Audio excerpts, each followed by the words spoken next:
Lukas 13 ayat yang ke-6 sampai ke-9, perumpamaan tentang pohon ara yang tidak berbuah. Ayat yang ke-6, lalu Yesus mengatakan perumpamaan ini. Seorang mempunyai pohon ara yang tumbuh di kebun anggurnya, dan ia datang untuk mencari-cari buah pada pohon itu, tetapi ia tidak menemukannya. Lalu ia berkata pada pengurus kebun anggur ini, sudah tiga tahun aku datang mencari buah pada pohon ara ini, tetapi aku tidak menemukannya. Tebanglah pohon ini, untuk apa ia hidup di tanah ini dengan percuma? Jawab orang itu, Tuan, biarkanlah dia tumbuh tahun ini lagi. Aku akan mencangkul tanah sekelilingnya dan memberi pupuk kepadanya. Mungkin tahun depan ia akan berbuah. Jika tidak, tebanglah ia. Oke, shalom, selamat siang. Kita ketemu lagi di channel Pelita Kakiku. Karena firman-Mu adalah pelita bagi kakiku dan terang bagi jalanku. Ayat yang baru kita baca adalah salah satu perumpamaan yang hanya ada pada kitab Injil Lukas, gitu ya. Jadi di sana ada perumpamaan tentang pohon ara yang tidak berbuah, dikatakan seperti itu. Dan satu hal yang menarik di sana dikatakan bahwa Yesus menerangkan perumpamaan ini bahwa ada pohon ara yang ditanam pada sebuah kebun anggur. Mungkin ada beberapa orang yang berpikir, kok bisa ada pohon ara yang ditanam di kebun anggur, gitu ya. Waktu saya baca sejarah kehidupan kebiasaan orang Yahudi pada waktu itu, mereka memang terbiasa mengkombinasikan antara kebun anggur dengan pohon ara, gitu ya, supaya di sana terjadi keseimbangan, supaya di sana terjadi kesuburan tanahnya terpelihara, sehingga menjadi sesuatu hal yang biasa kalau kebun anggur ditanami dengan pohon ara atau ada pohon ara di dalam sebuah kebun anggur, gitu ya. Dan pohon ara dan kebun anggur ini menjadi sesuatu perumpamaan yang sering digambarkan dalam gereja Tuhan, yang juga sering digambarkan dalam firman Tuhan tentang umat Tuhan. Bagaimana kita sering digambarkan sebagai kebun anggur, kita juga sering digambarkan seperti pohon ara dan segala macamnya, gitu ya. Dan barusan perumpamaan yang kita baca tentang pohon ara yang tidak berbuah, bahkan dikatakan pemilik kebun itu sudah datang dan berkata pada pengurus kebun anggurnya, dia bilang tebang saja, untuk apa dia tumbuh dengan percuma di sana. Kemudian penjaga kebun anggur itu berkata, jangan, kita tunggu 1 tahun lagi, aku akan memberikan pupuk, mengairi, mengelilingi sekitarnya. Dia bilang menggali sekitarnya dan memberikan pupuk. Kalau tahun depan dia tidak berbuah, baru itu kan ditebang. Oke.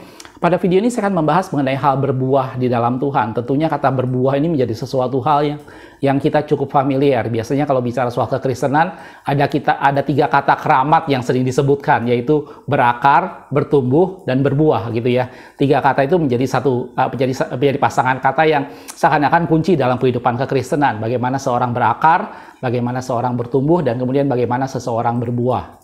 Pada video ini saya akan membahas mengenai hal berbuah. Ini menjadi sesuatu hal yang tentunya kita cukup familiar dengan arti kata berbuah, atau orang sering ngomong masalah buah-buah roh, gitu ya.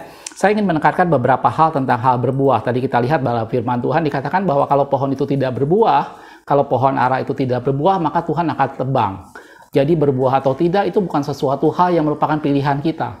Berbuah atau tidak sesuatu yang Allah tuntut, sesuatu yang Allah minta, gitu ya, supaya pohonnya berbuah, gitu ya. Karena Allah mencari buah itu. Dia bilang sudah 3 tahun dia datang ke tempat itu tetapi tidak pernah mendapatkan buah. Dan kemudian pemiliknya berkata tebang saja, tapi kata penjaga kebun anggur jangan, gitu ya. Hal yang sama mungkin kalau Anda lihat dalam firman Tuhan, bagaimana Yesus pernah dalam satu ketika, dalam satu perjalanan kemudian dia mengutuki sebuah pohon ara, di mana pada waktu itu Yesus hendak mencari satu buah dari pohon ara itu, tetapi pohon ara itu tidak menghasilkan buah sama sekali. Yang ada cuma daun-daunnya. Bahkan dalam satu ayat yang lain dalam firman Tuhan dikatakan memang itu bukan musimnya berbuah. Tetapi kemudian Yesus mengutuki pohon ara itu dan dikatakan bahwa sampai selama-lamanya tidak ada seorang pun yang akan menikmati buah dari pohonmu, gitu ya. Kita akan lihat ayatnya dalam Matius 21 ayat 19. Dikatakan seperti itu. Dikatakan seperti ini, dekat jalan ia berdiri di dekat jalan, ia melihat pohon ara, lalu pergi ke situ. Tetapi ia tidak mendapat apa-apa pada pohon itu selain daun-daun saja. Katanya kepada pohon itu, engkau tidak akan berbuah lagi selama-lamanya, dan seketika itu juga keringlah pohon ara itu. Cerita ini ada dalam Matius, Markus, dan Lukas, gitu ya, tentang bagaimana Yesus mengutuki sebuah pohon ara, gitu ya.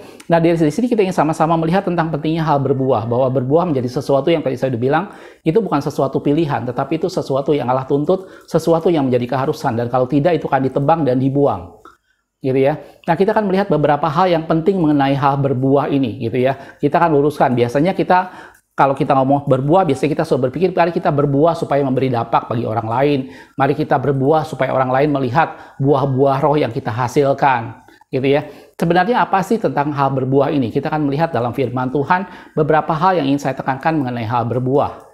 gitu ya. Yang pertama tadi tentunya kita sudah lihat bagaimana ini menjadi sesuatu, bagaimana Allah menuntut, gitu ya, bahwa Allah mengharuskan supaya kita berbuah. Jadi hal yang pertama kalau kita bicara soal berbuah, maka ini bukan semata-mata menjadi sesuatu yang dicari oleh orang lain, yang dicari untuk dinikmati oleh orang lain. Hal yang pertama tentang berbuah yang kita harus ingat bahwa ini Allah yang mencari, gitu ya. Kita sering mendengar dalam firman Tuhan bahwa kita digambarkan seperti kebun anggur, gitu ya, di mana di sana Allah mencari buahnya. Jadi buah menjadi sesuatu yang bukan cuma sekedar orang lain atau orang di sekitar kita mencarinya. Tetapi buah di sini adalah bagaimana itu menjadi sesuatu yang Allah sendiri yang mencarinya. Tadi kita lihat dalam perumpamaan yang pertama bahwa 3 tahun dia bolak-balik ke sana mencari buah dari pohon ara itu, tetapi tidak ada. Waktu Yesus jalan ke seberang dan dia melihat pohon ara, dia mencari buahnya, tetapi tidak ada. Itu ya. Jadi yang pertama yang kita harus ingat bahwa buah yang dihasilkan oleh umat Tuhan, buah yang dihasilkan oleh kita gereja Tuhan, itu bukan semata-mata orang lain yang mencari, tetapi itu Allah yang mencari. Allah yang mengharapkan buah dari kita semua. Gitu ya. Dalam Matius 3 ayat 8, firman Tuhan dikatakan seperti ini, jadi hasilkanlah buah yang sesuai dengan pertobatan. Dari pertobatan itu harusnya menghasilkan sebuah buah. Dan itu dalam firman Tuhan tadi dikatakan bahwa Allah yang mencari itu semua. Kita lihat dalam Yesaya 5. Yesaya 5 ayat yang kedua sampai keempat. Ini waktu itu Allah mengilustrasikan bahwa orang Israel itu sebagai kebun anggur. Gitu ya. Allah mengilustrasikan seperti itu. Kita lihat dalam Yesaya 5 ayat 2 sampai 4. Ia mencangkulnya dan membuang batu-batunya dan menanaminya dengan pokok anggur pilihan. Ia mendirikan sebuah menara jaga di tengah-tengahnya dan menggali lubang tempat memeras anggur. Lalu dinantinya supaya kebun itu menghasilkan buah anggur yang baik. Tetapi yang dihasilkan ialah buah anggur yang masam. Itu menggambarkan bagaimana seseorang melakukan segala cara untuk mengelola kebun anggurnya dengan sebaik mungkin supaya dia menghasilkan kebun anggur yang baik. Tetapi yang dihasilkan justru kebun anggur yang masam, dikatakan seperti itu. Gitu ya. Lanjutannya, maka sekarang, hai penduduk Yerusalem dan orang Yehuda, adililah antara aku dan kebun anggurku. Di sana Tuhan mulai berkata kepada Nabi Yesaya, sekarang orang Yerusalem, orang Yehuda, mari adili antara aku dengan kebun anggurku. Antara aku sebagai pemilik, Tuhan bilang, dan kebun anggur yaitu engkau sendiri. Gitu ya. Lanjutannya, apatah lagi yang diperbuat untuk kebun anggurku itu? Dia sudah melakukan segala sesuatunya, sudah dipasang menara jaga, sudah diairi, apalagi yang belum diperbuat? Gitu ya. Yang belum kuperbuat kepadanya, aku menanti supaya dihasilkannya buah anggur yang baik. Mengapa yang dihasilkannya hanya buah anggur yang masam? Jelas, dari sini menjadi satu gambaran juga bahwa ini menjadi sesuatu yang Allah minta. Ini menjadi sesuatu yang Allah cari dari kita umat Tuhan, dari kita umat pilihannya supaya kita berbuah. Gitu ya. Jadi hal berbuah yang pertama bukan semata-mata itu untuk orang lain, bukan semata-mata itu untuk menjadi berkat jadi orang sekitar kita. Betul, itu tidak salah. Tetapi bukan semata-mata itu, gitu ya. Kita perlu berbuah karena Allah mencari buah dari kita. Gitu ya. Dan tadi kata firman Tuhan, hasilkanlah buah sesuai dengan pertobatan. Dan berbuah atau tidak itu bukan pilihan. Berbuah menjadi sesuatu yang Allah cari dan itu yang Allah tuntut dan Allah lakukan segala macam untuk kebun anggurnya supaya menghasilkan buah yang baik. Gitu ya. Jadi itu dalam firman Tuhan yang pertama mengenai hal berbuah. Jadi ini adalah Allah yang mencari. Ini adalah Allah yang membutuhkan. Ini adalah Allah yang menginginkan dari setiap kita untuk berbuah. Gitu ya. Kalau tidak berbuah, dikasih kesempatan, nanti akan dia ditebang kalau tidak berbuah juga. Jadi ini bukan suatu pilihan, itu sesuatu yang harus kita lakukan. Mari umat Tuhan, Anda dan saya, kita menghasilkan buah. Karena apa? Karena Allah mencari buah dari kita semua. Jelas, saudaraku? Jadi ini hal yang pertama tentang berbuah yang ingin saya tengahkan, bahwa berbuah sesuatu yang tidak hanya sekedar menjadi berkat buat orang lain, berbuah tidak hanya sekedar menjadi sesuatu di mana dicari oleh orang sekitar kita, tetapi berbuah berbicara bagaimana Allah mengharapkan sesuatu, bagaimana Allah melihat bukti suatu pertobatan, bagaimana Allah melihat umat Tuhan menghasilkan buah. Dan dia memberikan segala cara, dia membantu dengan segala macam supaya kebun anggurnya menghasilkan buah yang baik. Jelas, saudaraku? Ini hal yang pertama yang kita ingin lihat mengenai hal berbuah. Gitu ya. Jadi betul, buah itu bisa memberi dampak bagi orang lain. Betul, buah itu membawa berkat bagi orang lain. Tapi kita pertama harus ingat bahwa buah itu semata-mata itu adalah Allah yang cari. Itu adalah Allah yang rindukan dari umatnya. Dia mencari umatnya menghasilkan buah. Jelas, saudaraku? Hal yang kedua yang perlu kita lihat dalam firman Tuhan, kalau kita bicara soal berbuah, Tentunya Anda ingat mengenai buah-buah roh di dalam kitab Galatia. Ya, ini sangat familiar gitu ya. Jadi kalau Anda baca dalam kitab Galatia pasal yang kelima, di sana dijelaskan banyak mengenai buah-buah roh. Tetapi hati-hati saudaraku bahwa Galatia pasal kelima, kalau saya ngambil buah-buah roh saja ada di ayat 22 sampai dengan ayat 23, hanya 2 ayat itu saja. Tetapi kalau Anda lihat dalam Galatia pasal kelima, itu secara keseluruhan Anda harus perhatikan bahwa itu tidak hanya bicara soal buah-buah roh, tetapi itu bicara soal bagaimana orang menyalipkan keinginan dagingnya dan dia hidup dipimpin oleh roh. Gitu ya. Di atasnya dibandingkan mengenai hal-hal yang buruk yang dilakukan oleh orang yang dalam kedagingan. Dia pesta pora, mabuk, perzinahan dan segala macamnya. Gitu ya. Mungkin kita ambil dulu ayat yang ke Galatia 5 ayat 22 sampai 25. Tetapi buah roh ialah kasih, sukacita, damai sejahtera, kesabaran, kemurahan, kebaikan, kesetiaan, kelemah lembutan, dan penguasaan diri. Tidak ada hukum yang menentang hal-hal itu, gitu ya. Itu 2 ayat pertama yang biasanya kalau kita ngambil itulah tentang buah-buah roh. Tetapi saya udah bilang tadi bahwa ini tidak boleh kita hanya ambil lepas, gitu ya. Di atasnya ada perbuatan-perbuatan kedagingan, kemudian ada buah-buah roh yang tadi saya bacakan. Di bawahnya kalau Anda lanjutkan, dia bilang, barang siapa menjadi milik Kristus Yesus, ia telah menyalipkan daging dengan segala hawa nafsu dan keinginannya. Lanjutannya, jikalau kita hidup oleh roh, baiklah hidup kita juga dipimpin oleh roh. Jadi, buah-buah roh kalau kita bicara soal buah-buah yang dihasilkan oleh umat Tuhan atau buah-buah roh dalam Galatia, ini bicara soal sesuatu yang dihasilkan oleh Roh Kudus. Karena itu dibilang tadi buah-buah roh. Gitu ya. Sehingga membuat seseorang hanya bisa melakukan itu apabila dia hidup di dalam roh. Apabila hidup dipimpin oleh Roh Kudus dan dia mematikan perbuatan daging. Jelas saudaraku? Jadi 9 buah roh tadi adalah kasih, sukacita, damai sejahtera, kesabaran, kemurahan, kebaikan, kesetiaan, kelemah lembutan, dan penguasaan diri. Itu adalah diproduksi, dihasilkan dari karya Roh Kudus dalam diri seseorang. Ini hal yang kedua yang kita perlu ingat. Buah-buah roh bukan menjadi sesuatu di mana itu karakter dasar seseorang. Gitu ya. Mungkin saya ingin jelaskan sedikit saudaraku. Mungkin kita berpikir, oh anggaplah misalnya saya ngambil misalnya kemurahan mungkin ya. Mungkin kita melihat ada orang yang memang sudah pada dasarnya dia generous. Pada dasarnya dia memang murah hati. Gitu ya. Tetapi kalau dia sebelum dia bertobat dia sudah murah hati, terus setelah dia bertobat dia tetap murah hati, maka dikatakan itu bukan hasil dari pekerjaan Roh Kudus. Itu memang pribadi dasarnya dia satu pribadi yang generous. Ngerti maksud saya? Jadi yang dimaksud dengan buah di sini adalah sesuatu yang dihasilkan karena karya Roh Kudus. Satu pribadi yang berubah karena dia bersekutu dengan Roh Allah dan Roh Kudus memampukan dia menghasilkan buah-buah roh. Gitu ya. Anda ingat cerita pada waktu Sakius, gitu ya. Dia seorang yang sangat kikir pada waktu itu, orang kaya, dia pemungut cukai, kepala pemungut cukai. Gitu ya. Tetapi pada saat dia menerima Yesus, kemudian dia bilang, aku akan membayar mereka berkali-kali lipat. Dia satu pribadi yang kikir, sekarang dia berubah menjadi generous. Itulah yang terjadi karena Yesus hadir di rumahnya. Itulah buah-buah roh. Jadi buah-buah roh adalah buah yang dihasilkan. Bukan dari personality seseorang, tetapi dihasilkan karena karya Roh Kudus. Seorang yang sangat kikir, karena dia menerima Tuhan, dia berubah hidupnya dan Roh Kudus bekerja dalam dia, maka Allah memampukan dia menjadi satu pribadi yang generous. Jelas aku, itu contoh yang lainnya, gitu ya. Contoh yang lainnya lagi misalnya kelemah lembutan, gitu ya. Kita tahu kelemah lembutan dalam firman Tuhan bukan berarti orangnya menjadi seperti kayak lemah gemulai gitu, tetapi menggambarkan seorang yang mudah diajar, gitu ya. Seorang yang akhirnya dengan mudah menerima sesuatu, gitu ya. Waktu Tuhan menegur dia mudah berubah. Waktu dia mendapat teguran dari Tuhan, dia segera mengakui perbuatan. Itu gambaran seorang yang lemah lembut. Dan dalam firman Tuhan digambarkan bahwa Musa satu pribadi yang sangat lemah lembut. Gitu ya. Nah, kelemah lembutan ini bukan sesuatu di mana seorang yang memang pada dasarnya hatinya mudah tersentuh, tetapi satu pribadi digambarkan dalam firman Tuhan, misalnya satu orang yang keras seperti misalnya Simon Petrus yang asalnya sangat keras, dia sangat rebel, dia sangat emosional, tiba-tiba berubah menjadi satu pribadi yang diajar, yang mudah lemah lembut. Pada saat dia menyangkal Yesus, dia teringat dengan perkataan firman Tuhan, maka dia bertobat dan dia menangis terseduh-seduh. Anda bisa bayangkan, saudaraku, seorang yang sangat kasar, seorang yang sangat temperamental menjadi satu pribadi yang bisa menangis terseduh, dan itu gambaran seseorang yang diubah karena pekerjaan Roh Kudus.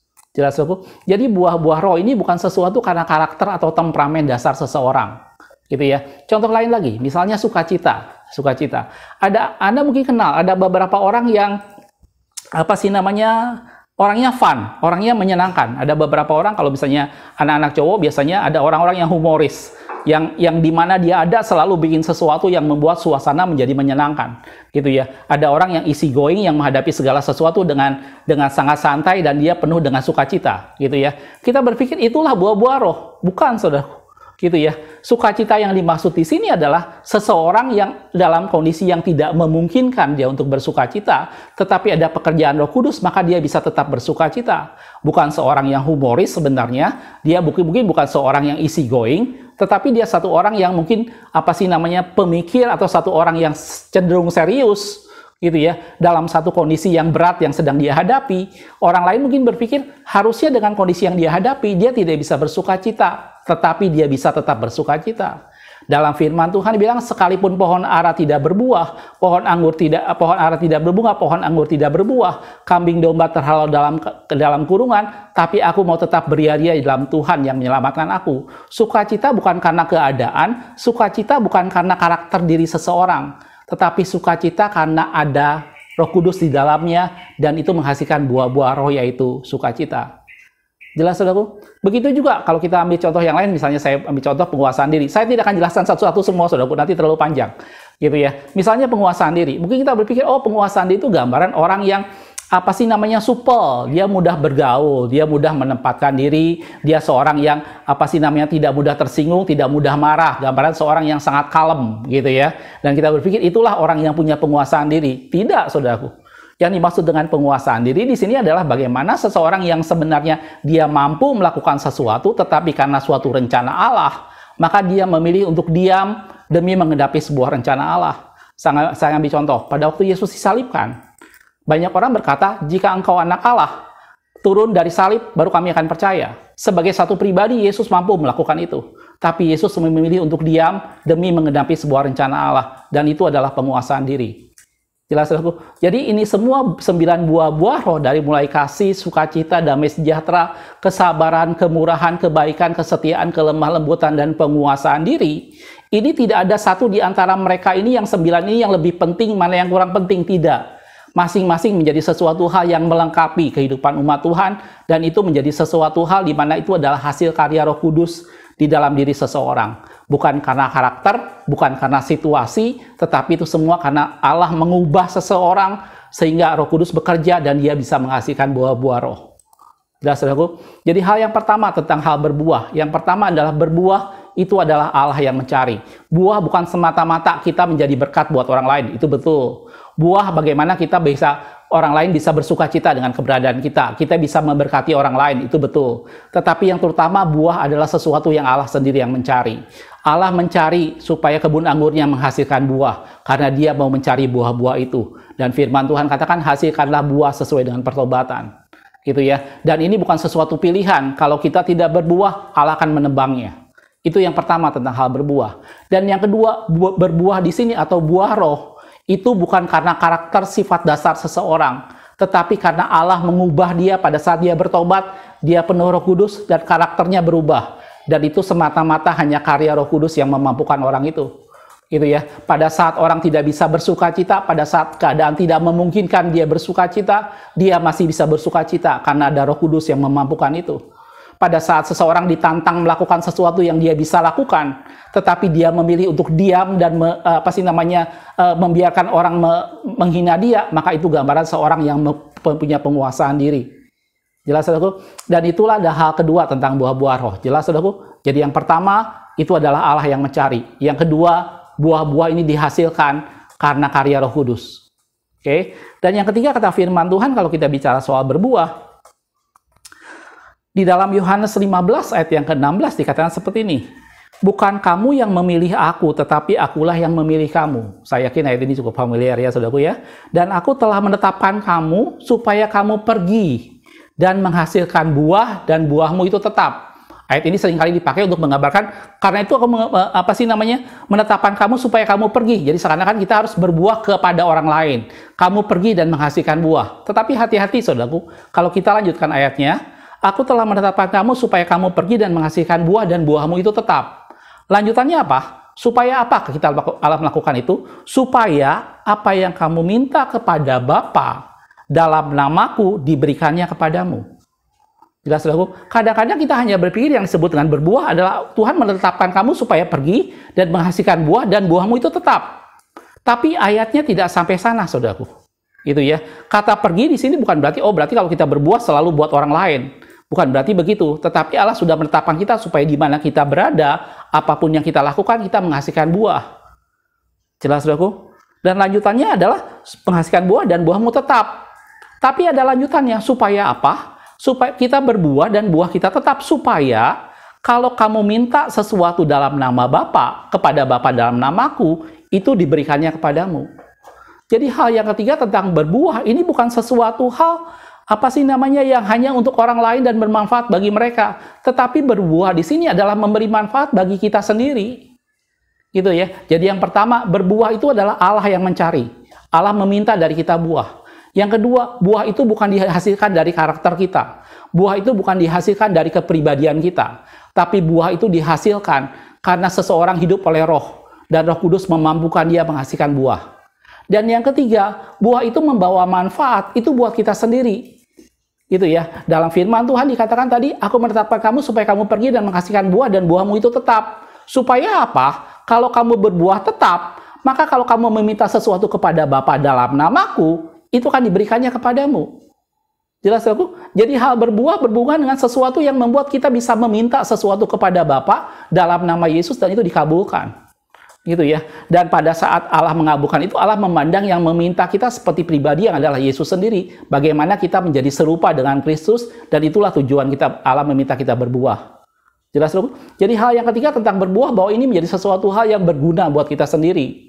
Kalau kita berbuah, dan kita berbuah kita tetap, maka dalam firman Tuhan bilang, apapun yang kamu minta kepada Bapa dalam namaku, itu akan diberikannya kepadamu. Gitu ya. Dan kalau kita lihat dalam ayat yang lain, misalnya, dalam Mazmur 92 ayat 12 sampai 15 dikatakan seperti ini. Orang benar akan bertunas seperti pohon korma, akan tumbuh subur seperti pohon aras di Libanon. Lanjutannya, mereka yang ditanam di bait Tuhan akan bertunas di pelataran Allah kita. Pada masa tua pun mereka masih berbuah, menjadi gemuk dan segar. Gitu ya. Hati-hati saudaraku ya. Gemuk di sini bukan berarti gambaran orang biasanya kalau golongan kaum wanita biasanya nggak senang dikatakan jadi gemuk. Tetapi ini menggambarkan sesuatu hal yang diberkati, menggambarkan sesuatu hal yang berkelimpahan, gitu ya. Pada masa tua pun mereka masih berbuah, menjadi gemuk dan segar. Tapi tidak sampai sana saudaraku. Gemuk dan segar dan berbuah bukan untuk semata-mata dia memegahkan diri, tapi lanjutannya adalah untuk memberitakan bahwa Tuhan itu benar, bahwa Ia gunung batu dan tidak ada kecurangan padanya. Jelas aku? Jadi berbuah yang dimaksud di sini adalah sesuatu yang membawa manfaat buat kita sendiri. Berbuah membuat kita bisa memberitakan firman Tuhan, berbuah membuat kita bisa meminta sesuatu kepada Tuhan. Gitu ya. Anda dan saya tidak bisa memberitakan firman Tuhan kalau kita sendiri tidak berbuah.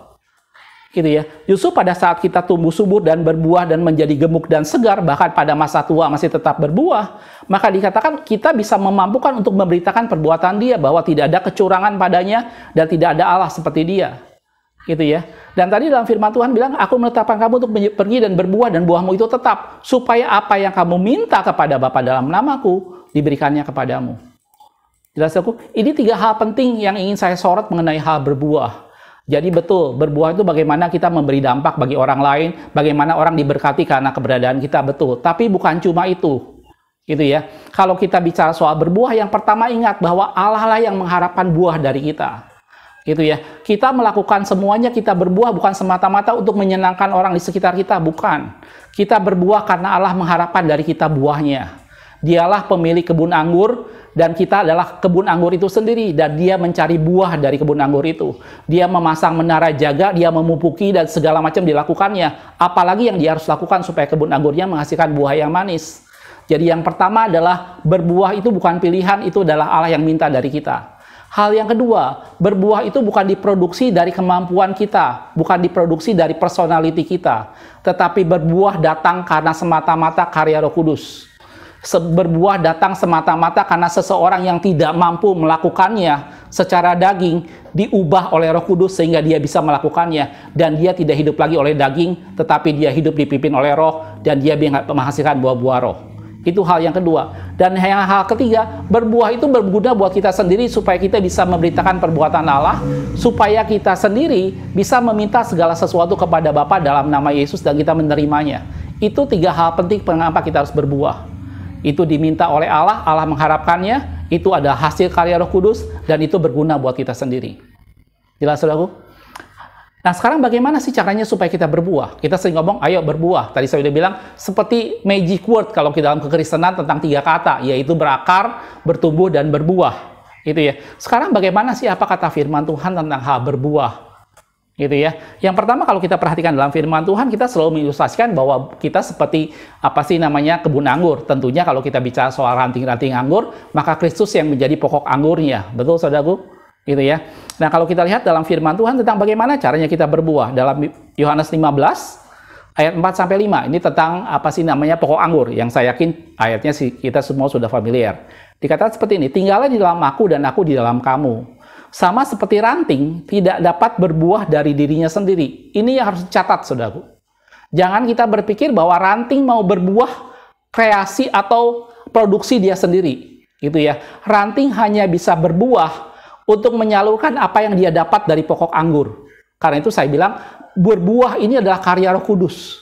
Berbuah itu bukan personality seseorang. Buah-buah roh itu semata-mata adalah bagaimana satu pribadi yang diubah karena dia melekat dan menempel dan dia hidup oleh roh, dan kemudian Roh Kudus memproduksi itu semua. Jelas, saudaraku? Dan tadi dibilang, seperti ranting tidak dapat berbuah dari dirinya sendiri kalau dia tidak tinggal pada pokok anggur. Gitu ya. Demikian juga kamu tidak berbuah jikalau kamu tidak tinggal di dalam aku. Jadi yang pertama tentunya, tadi saya bilang kasih itu kita mungkin bisa menemukan ada orang yang sangat lovely, ada orang yang penuh perhatian, penuh kasih. Tetapi kasih yang disebut dengan buah-buah roh tentunya berbeda. Ini benar-benar datang karena karya Roh Kudus. Sukacita, saya udah bilang tadi, mungkin ada orang yang fun, ada orang yang humoris, ada orang yang dimanapun dia ada, dia easy going dan membuat suasana menjadi sangat menyenangkan. Tetapi buah-buah roh, buah yang Allah tuntut, itu bukan seperti itu. Itu adalah karya Roh Kudus, bagaimana seorang menghasilkan itu semua. Dan dikatakan, kamu hanya bisa berbuah kalau tinggal di dalam aku. Jelas, saudaraku? Lanjutannya, akulah pokok anggur dan kamulah ranting-rantingnya. Barang siapa tinggal di dalam aku dan aku di dalam dia, ia berbuah banyak, sebab di luar aku, kamu tidak dapat berbuat apa-apa. Jadi jelas yang pertama kalau kita bicara soal berbuah, itu bukan produksi kemampuan karakter kita. Tetapi itu semata-mata karena kita melekat pada Tuhan, kita hidup dekat dengan Dia, kita bersekutu dengan Dia, kita diubahkan, kita dipimpin oleh Roh. Dan kita mematikan perbuatan-perbuatan daging, dan dari sanalah Roh Kudus menghasilkan buah-buah.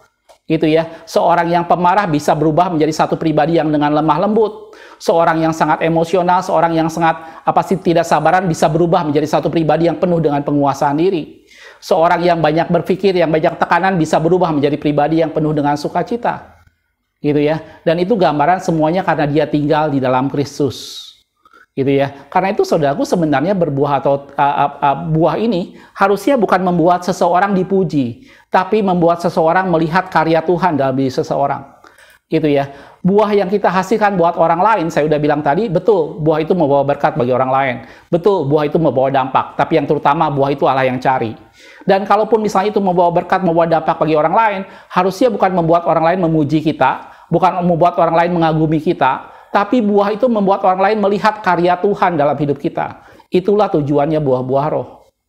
Jelas, saudaraku? Dalam Yohanes pasal 12 ayat 24 dikatakan seperti ini. Beberapa pasal setelah yang tadi dikatakan, aku berkata kepadamu, sesungguhnya jikalau biji gandum tidak jatuh ke dalam tanah dan mati, ini syaratnya. Biji gandum jatuh ke dalam tanah dan mati, ia tetap satu biji saja. Tetapi jika ia mati, ia akan menghasilkan banyak buah. Yang pertama, bagaimana cara kita berbuah? Tentunya kita harus melekat pada Tuhan. Kita harus melekat pada pokok anggur. Karena ranting tidak bisa menghasilkan buah sendiri. Yang kedua, dalam firman Tuhan bilang, kalau biji gandum itu tidak jatuh dan mati, ia tetap satu biji saja. Tetapi kalau dia mati, maka dia akan menghasilkan banyak buah. Nah, ini meneguhkan yang saya sampaikan sebelumnya. Bahwa berbuah itu tidak bisa datang dari keakuan kita. Berbuah tidak bisa datang karena saya punya temperamen yang sifatnya menyenangkan. Oh, berbuah tidak bisa datang karena saya orangnya memang sukacita. Gitu ya. Saya tidak pernah berpikir rumit-rumit. Esok gimana? Esok saya orangnya easy going dan humoris. Berbuah bukan dari sana. Gitu ya. Tetapi berbuah datang dari satu biji yang mati. Yang tidak lagi melibatkan keakuannya, yang tidak lagi hidup di dalam kedagingan, tetapi dia dipimpin oleh Roh Kudus, dan Roh Kudus telah menghasilkan buah. Dan dalam firman Tuhan bilang, kalau biji gandum itu tidak jatuh dan mati, dia tetap satu biji. Tetapi kalau dia mati, maka dia akan menghasilkan banyak buah. Jadi hal yang kedua, kalau kita bicara soal buah-buah roh, soal berbuah di dalam Tuhan, hal yang pertama kita harus melekat pada dia, tentu saja. Gitu ya. Hal yang kedua, kalau kita bicara soal berbuah, maka kita harus ingat bahwa kita hanya bisa berbuah apabila kita mematikan diri kita sendiri. Apabila kita hidup dipimpin oleh roh, sehingga bukan kita lagi yang hidup. Bukan satu pribadi di mana kita mencari dari buah itu kita beroleh pujian, bukan itu. Tetapi karena kita mematikan keinginan daging dan kita hidup oleh roh. Dan kalau biji itu mati, maka dia akan menghasilkan banyak buah. Jelas, saudaraku?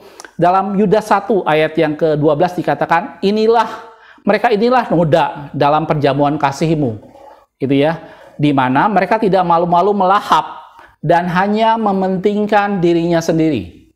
Lanjutannya, mereka bagaikan awan yang tidak berair, yang berlalu ditiup angin. Mereka bagaikan pohon-pohon dalam musim gugur yang tidak menghasilkan buah. Pohon-pohon yang terbantun dengan akar-akarnya dan yang mati sama sekali. Gitu ya. Mereka tidak malu-malu melahap dan mementingkan diri sendiri. Dan itu menggambarkan seperti pohon yang tidak berbuah. Jadi kalau seorang masih mementingkan egonya, kalau seseorang masih mementingkan nama besarnya, kalau seseorang masih mementingkan sesuatu padanya yang membuat orang bisa dipuji, maka dia tidak bisa berbuah. Itu pasti kata firman Tuhan. Karena dalam firman Tuhan dikatakan kalau dia tidak jatuh dan mati, maka dia hanya satu biji saja. Tetapi kalau dia jatuh, maka dia akan menghasilkan banyak buah. Dan tadi dalam firman Tuhan, pelahap dan yang mementingkan diri sendiri, maka itu dikatakan seperti pohon yang tidak berbuah, seperti awan yang tak berair yang ditiup angin. Gitu ya. Jelas, saudaraku? Jadi berbuah ini menjadi sesuatu yang saya bilang bukan datang dari diri kita sendiri. Bukan datang diproduksi dari kemampuan kita, didatang dari personality kita, bukan. Tetapi itu datang karena kita berubah di dalam roh. Itu datang karena Roh Kudus mengubah kita. Gitu ya. Dan itu semata-mata adalah karya Roh Kudus. Jelas, saudaraku? Nah, ini dua hal yang penting kalau kita bicara soal bagaimana kita bisa berbuah. Tentunya kita hanya bisa berbuah kalau kita melekat pada Tuhan. Dan yang kedua, kita hanya bisa berbuah kalau kita mematikan keinginan daging, nah hidup oleh roh. Jelas, saudaraku? Nah, dari ini semua saya ingin melihat saya ingin memperjelas, saya ingin meluruskan kembali tentang hal berbuah. Gitu ya. Yang pertama, berbuah itu menjadi sesuatu yang orang bukan cuma sekedar untuk orang lain, tapi berbuah adalah sesuatu di mana Allah sendiri yang mencarinya. Allah mencari dari kita buah yang manis. Itu Allah yang cari, gitu ya. Jadi kalau kita berbuah bukan untuk menyenangkan orang lain. Kalau kita berbuah itu semata-mata untuk kemuliaan nama Tuhan, itu karena Allah yang mencarinya. Jelas, saudaraku? Yang kedua, buah itu bukan datang dari pribadi atau karakter seseorang. Buah itu datang karena Roh Kudus yang mengubah seseorang. Gitu ya. Dan yang ketiga, kita berbuah itu juga bermanfaat buat kita sendiri. Pada saat kita berbuah, menghasilkan buah dan buah itu tetap, maka minta apa saja kepada Bapa dalam namaku, maka kamu akan menerimanya. Jelas, saudaraku? Nah, bagaimana sekarang cara kita berbuah? Ada dua hal. Tetap melekat pada Tuhan. Gitu ya. Hanya pada Dia kita bisa menghasilkan buah. Gitu ya. Dua orang yang sama-sama ceria, dua orang yang sama-sama penuh sukacita, ada sesuatu yang berbeda jika orang itu melekat pada Tuhan sama tidak. Jelas, saudaraku? Dua orang yang sama-sama sabar, si A dan si B, dua orang yang sama-sama sabar. Tapi kalau satu orang berada dalam Tuhan, maka kesabarannya beda dengan orang yang di luar Tuhan. Gitu ya. Karena itu menjadi gambaran bagaimana dia berubah di dalam roh, dan itu karya Roh Kudus.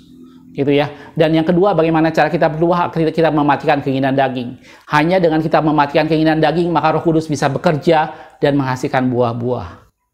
Jelas, saudaraku? Satu ayat yang terakhir dalam Yeremia pasal 17 ayat 7-8 dikatakan seperti ini. Diberkatilah orang yang mengandalkan Tuhan dan menaruh harapannya pada Tuhan. Ia akan seperti pohon yang ditanam di tepi air, yang merambat akar-akarnya di tepi batang air, dan yang tidak mengalami datangnya panas terik. Yang daunnya tetap hijau, yang tidak khawatir dengan tahun kering, dan yang tidak berhenti menghasilkan buah. Jelas, saudaraku? Mari Anda dan saya kita berbuah di dalam Tuhan, semakin berbuah-buah, semakin berbuah-buah. Tetap berakar di dalam Dia, mari bertumbuh di dalam Dia, dan berbuah di dalam Dia. Hasilkan buah sesuai dengan pertobatan. Itu datangnya karena karya Roh Kudus, dan itu adalah Allah sendiri yang mencari. Kita berbuah semata-mata untuk menyenangkan Tuhan. Kita berbuah semata-mata untuk memberikan hasil kepada Tuhan, bukti dari sebuah pertobatan. Dan itulah buah yang kita bisa berikan kepada Tuhan. Dan yang kedua, ingat buah itu semata-mata datang karena karya Roh Kudus. Biarkan Roh Kudus bekerja, biarkan kita hidup dipimpin oleh Roh, dan kita bisa menghasilkan buah-buah Roh. Dan yang ketiga, buah itu memberi manfaat, memberi dampak buat kita sendiri, sehingga kita menjadi hidup semakin serupa dengan Tuhan. Bagaimana cara berbuah? Tetap tinggal di dalam Dia, melekat di dalam Dia, dan hidup semakin serupa dengan Dia. Dan ingat selalu untuk kita mematikan perbuatan daging, dan biarkan kita semua dipimpin oleh Roh. Jelas, saudaraku? Dan andalkan Tuhan, maka kita akan menghasilkan buah dengan tidak berhenti-henti. Jelas, saudaraku? Makasih sudah menonton. Kita ketemu di video berikutnya. Tuhan Yesus memberkati.